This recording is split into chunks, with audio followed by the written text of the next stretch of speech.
យើងជាបងប្អូនប្រៀបដូចក្បូននឹងទូយើងរួមសុខទុក្ខប្រៀបដូចជាទឹកនឹងត្រីទាំងមិត្តភ័ក្តិចាំងព្រមទាំងមិត្តភ័ក្តិថ្មីថ្មីទាំងប្រុសទាំងស្រីសុទ្ធតែជាគ្រួសារខ្មែរមានសុខរួមសុខមានទុក្ខរួមទុក្ខ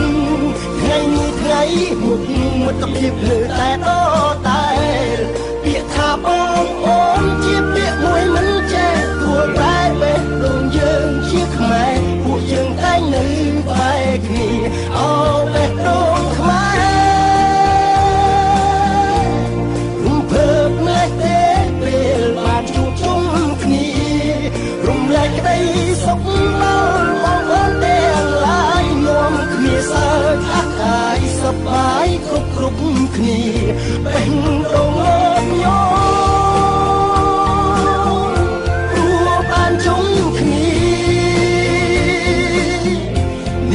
បេះដូង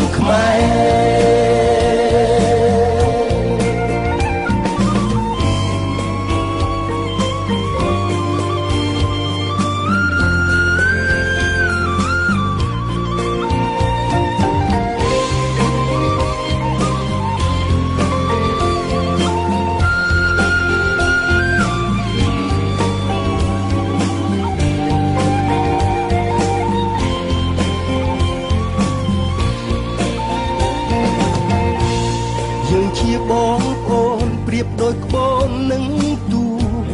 យើងរួមសុខទុក្ខប្រៀបដូចជាទឹកនឹងត្រីទាំងមិត្តភ័ក្តិចាំងព្រមទាំងមិត្តភ័ក្តិថ្មីថ្មីទាំងប្រុសទាំងស្រីសុទ្ធតែជាគ្រួសារខ្មែរមានសុខរួមសុខ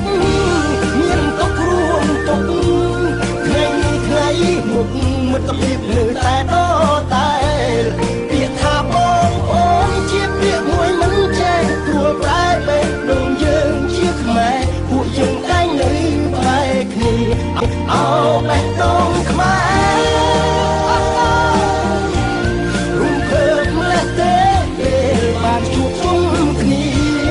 រំលែកក្តីសុខដល់បងប្អូនទាំងឡាយនាំគ្នាសើចអាកាយសប្បាយគ្រប់គ្នាបេះដូងលោកញោ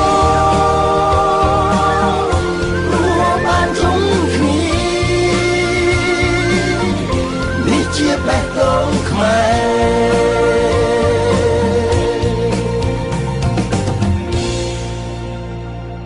ពួកយើងតែងនៅបែកគ្នាអោបេះ